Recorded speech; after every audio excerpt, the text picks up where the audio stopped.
Hey everybody, it's going on the middle of the night, so I feel it's time for a video. There's a thread on atariage talking about the best and worst handheld consoles, these TV plug and plays to watch out for.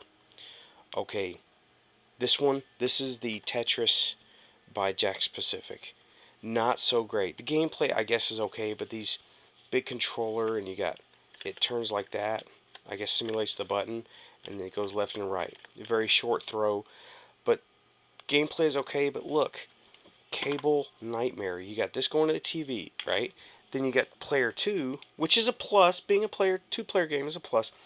But you got this going over there, so it's like if you have something like that, where you have a lot of consoles, something like this gets to be a real pain, okay? Now, that's that one. So, I recommend against this one, unless you absolutely have to have it. I just lucked out for $1 and I got it. Now I know why it's $1. This one, it's okay, right? Activision by, who's this thing by? Let me take a look real quick. Toymax, right? So it doesn't have the same failings as your typical Jack's game, right? But this is what I have handy. Now, this is not everything I own, or everything that's out there. This is just what I have here, okay? This one's okay. It's got fake shoulder buttons. This is the reset button, and this is the power button. See? On, off. See, it's stuck in there a little bit more. And the button, this is your directional pad, but your buttons are also done as a directional pad, and it gets hard on you push buttons by accident, right? But it's funny how it has 4 buttons and then start and select. Not so bad. Not so bad. One of the best ones is this one. Now, it's not chock full of games or anything, but it's good because it's nice and heavy. It has a power in option, which is tip negative 6 volts. Why tip negative 6 volts? Why couldn't it be 9 volts, right? That way you could use your tip negative, your Genesis 1 power supply, not have to hunt one down that works. Up there near the, now this is near the best because it's moddable and it has a clicky sound to it, right? Hear that? That's cool. Big points, big points. And it's heavy and it's like a tabletop. And it's left and right player. Excellent plus. Just wish it was 2-player, but but it isn't. Now, one of the best ones is this one, right? The Commodore Direct to TV. It's a bunch of junk over there. Ignore it. Commodore DTV is what it's called. I actually have 2 of these. It's on the plan for one stays like this. The other one gets modded. You hold it like this. Fire 1, fire 2. A little bit awkward, but when you play it, you got both hands on it and you can get to it easy, right? And you got lots of it's got a bunch of stuff built in here. The Commodore game, now the sound is a little bit scratchy, but I can get past that. That's okay.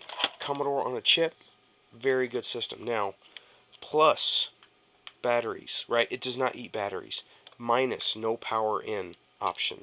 Minus not 2-player. But this is a Commodore on a chip, right? I think you hold it like this.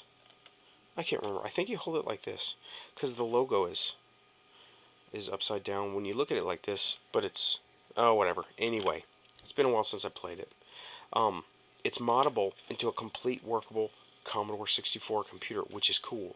So you can essentially put this into a box, line out the control and all the ports too, right? But the number one TV plug and play. I'll have to pause it and refocus. Hold on a second.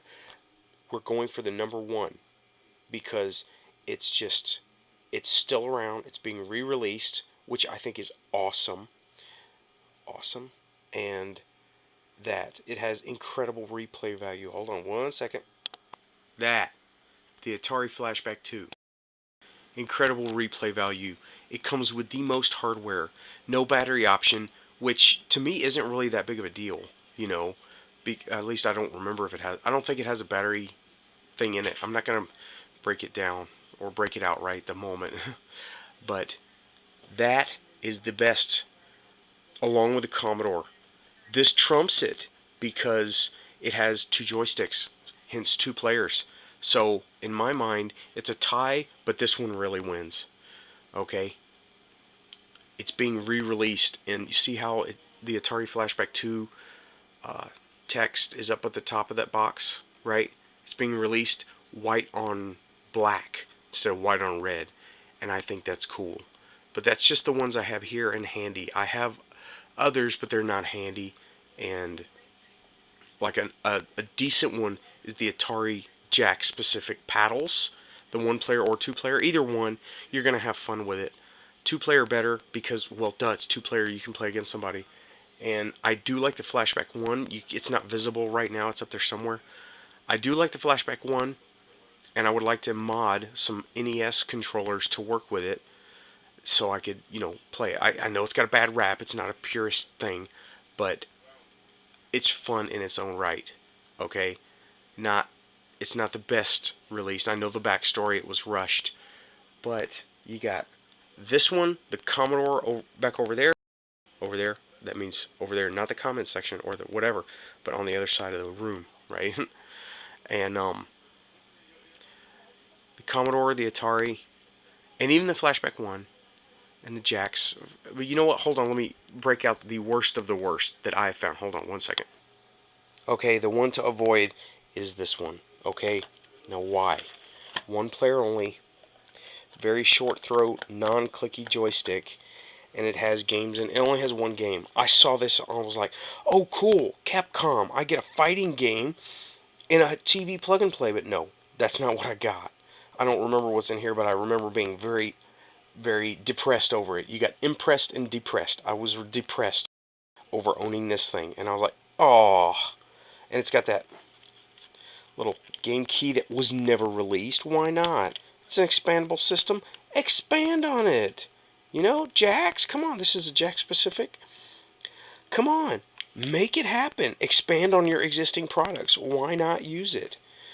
And I actually asked them, hey, did you make any of these things? No, we never made any, was the email response. And then I said, what's the pinout so I can make one? They're like, I'm sorry, we can't give you that information. That's like, and they made it sound like it was a trade secret. And I'm like, I know, NDRs and all that stuff. This one, don't get this one. 1-player, it's got, let's see, no power in option, game key that was never used, and a short throw, non-clicky joystick, which makes you think fighting game, right? No, there's no fighting game on here. I was very disappointed. Nah, if there is a Street Fighter or a Virtua Fighter handheld, I doubt there's a Virtua Fighter handheld, though that would make a good one. Somebody make a comment down there, right? Comment to me, what's the good fighting, because I like Street Fighter and all that. Okay, oh man, 8 minutes, holy cow. Bye bye.